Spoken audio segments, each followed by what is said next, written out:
All right, we saw on Monday Night Raw tonight. Again, I'm putting this picture up on our YouTube channel. This is not from tonight's Monday Night Raw. This is just a visual so you can see all the players we're talking about here. CM Punk made his return tonight on Raw.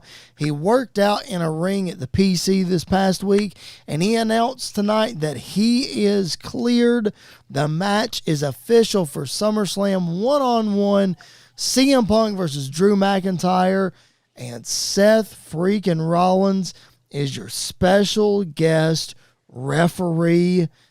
Man, before we talk about Rollins and him getting reinserted in this because he's been out with a knee injury for quite some time, I just think, man, this has been just absolute masterful booking on Monday Night Raw with CM Punk and Drew McIntyre. Wouldn't you agree? I love it, man. I think it's been the best thing since the Bloodline.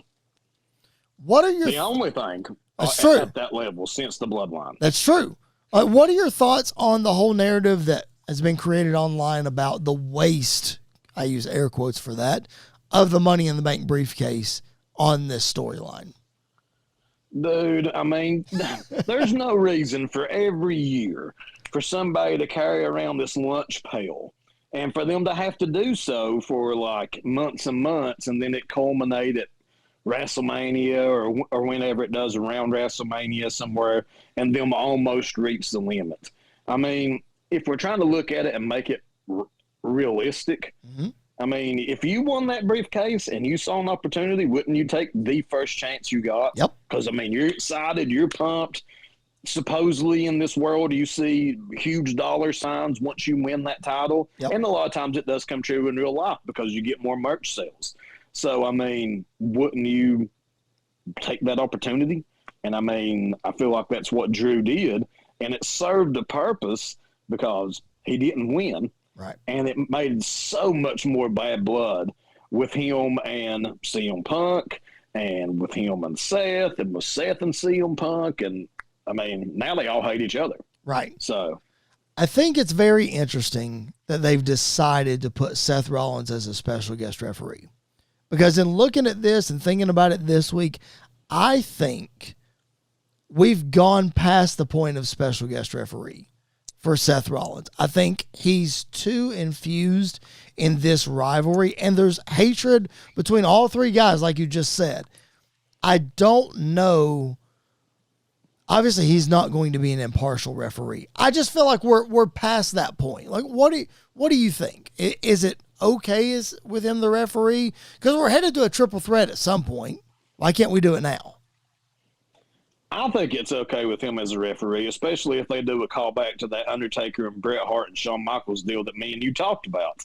Yes. So, I mean, that would be awesome to see that recreated, number one.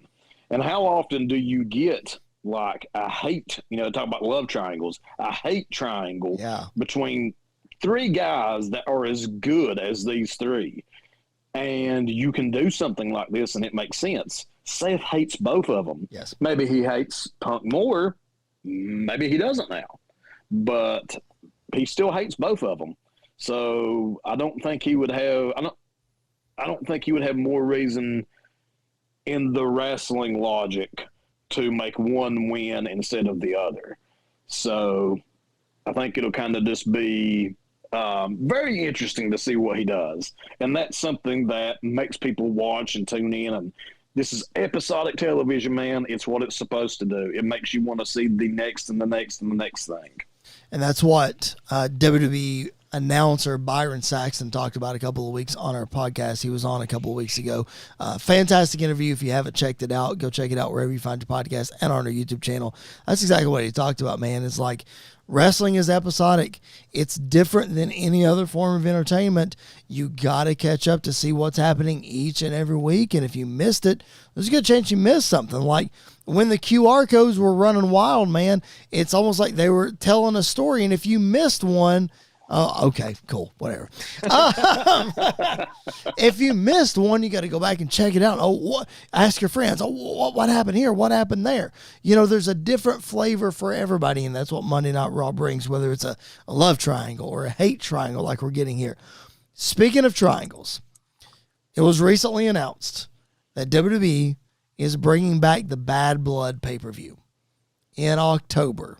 It's right around the corner. And all signs are pointing to somebody inside Hell in a Cell at this pay-per-view. Do you think we see a triple threat Hell in a Cell, Seth Rollins, CM Punk, and Drew McIntyre?